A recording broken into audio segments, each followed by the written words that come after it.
Hello and welcome to this week's edition of Newsgram. Today we're going to open the book My Father the Captain. It's by Ferdinand Tannis. The story takes place on the tiny island of Bequia. It's about 7 square miles, and it's located in the Caribbean, just north of Venezuela, near the island of St. Vincent in the Eastern Caribbean. The nation is made up of several small islands that are known as the Grenadines. Bequia is the second largest of the islands, and it is from Bequia Island that the Tannis family originated. Now, Jean originally wrote this book to help trace the roots of the Tannis family, to leave an accurate and true history of their past. But it became quite a bit more as she takes a deeper look into the fascinating life of her father Alfred and his younger brother Isaac, 2 men you probably haven't heard of before this, even though they've made significant contributions to history. I feel quite dissatisfied that they have not been honored, and I feel that they should have posthumous awards because what they have done have been overlooked and should not have been. And this is one of the reasons I wrote this book with such passion. And there is plenty of passion in the telling of this story. Her dissatisfaction with the lack of family history was a strong motivator, but this is a tale of universal appeal. And I need to say, telling the story of important people overlooked in history is not only a matter of justice, but it's a way of enriching our understanding of the past, of fostering inclusivity, and it should serve as an inspiration to present and future generations. So in her book, Jean tells the story of the visionary shipbuilder Alfred George Tannis, who not only built a fortune from some very humble beginnings, but he contributed greatly to the success of the Eastern Caribbean during and after World War II. You know, looking back, it's very exciting because he was a determined man. He built the ship himself. As a child, I would go down to the shipyard and see everything, how they built the ship, carving the hull of the ship, everything. As a little girl, I went down there, played with the shaving, played with the tools, and saw how the ship was built, how it went right up to the top and everything. He was a very, very brave man and courageous man. But in spite of all that he made, he remained a humble man. She's talking about her father's first ship, the Amanda T. Don't you just love those visuals? I was imagining playing pirates on the beach, fighting over buried treasure and sailing off to other exotic lands. But I digress. This was a time in history when there just weren't a lot of choices when it came to transportation. To get from one island to the other, they had to have a deep vision to see that it's the only means of transport. And between both brothers, they developed it and accomplished it. Yes, and it was a huge accomplishment.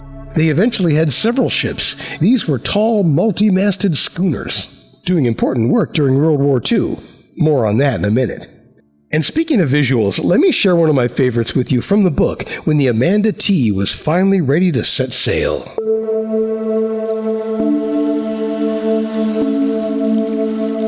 On this amazing day, all the males of the Tannis clan came out, along with many of the males from the island, and gathered at the ship's site. At the same time, the women were cooking, baking, and singing about the upcoming launch. It was a festive period. Then, a man or two climbed onto the ship with a bottle of wine, strapped it to the bow of the ship, and prayed, asking God's blessing for a safe launch and continued safety for the voyages of the ship and its crew.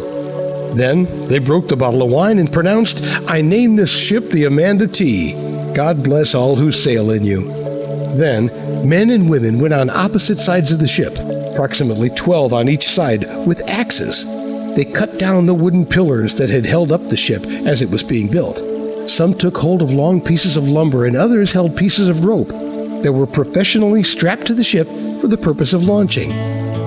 As a shanty woman began to sing in a loud, melodious voice, "Today we are going to launch this ship," the men and women on the rope strapped to the ship responded by pulling and singing, "Go, are we go." The keel of the ship, which was sitting on wooden rollers made from the trunks of large trees, began to slide toward the sea. They did this for hours, or sometimes days. There was so much excitement experienced during these festive moments in time, and my father supervised each launching process, making sure the keels of the ships did not slip off the rollers and land in the sand. These ships did all the trade in the islands, around the island. The story goes into my father, who was an ordinary man with a very big vision. And later on in life, this turned out that he was able to help during the World War, to do a great job. Yes, the carpe diem moment in our tale was when Queen Elizabeth wanted all the British ships used in the war to have steel hulls, which created an opportunity for her father. Not being in the war, he could use his ship to transport oil.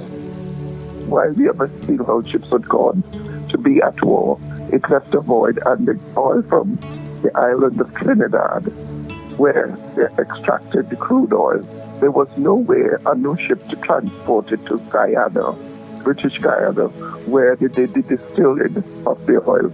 And my father saw the opportunity, and he used his ship and introduced it to the people who accepted it, and so did many others of the other shipbuilders. But because my father more or less started it, he was the one that, got the recognition mainly. Hopefully you were able to get all that. Our connection wasn't that good, so I apologize. As human beings, we set our own limits, and when travel by sea is the only means of transportation, you either rise to the occasion or live content in your surroundings.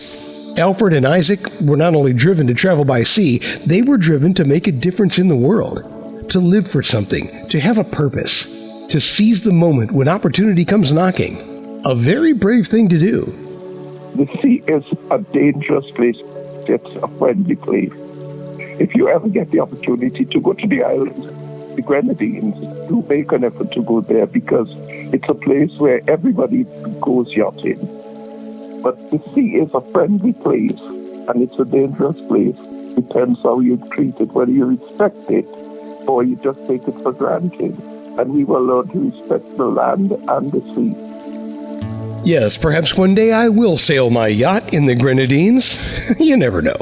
If you enjoy ordinary people doing extraordinary things, then you're definitely going to enjoy this book. It has elements of man versus man and man versus nature. And it's not just historical, but it's also suspenseful. Imagine you're at sea during a terrible storm. You need to take shelter, and you also realize that there are 600 barrels of crude oil in the hull of your ship, with a raging fire in the galley.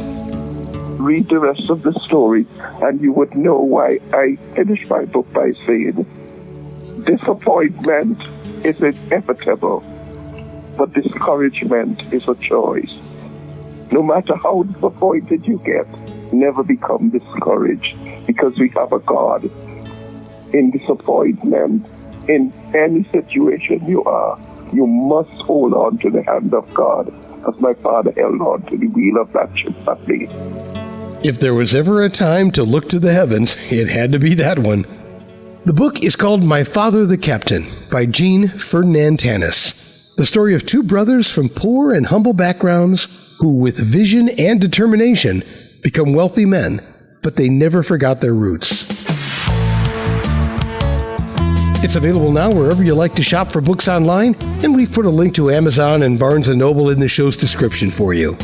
And that will do it for this edition of Newsgram from webtalkradio.com.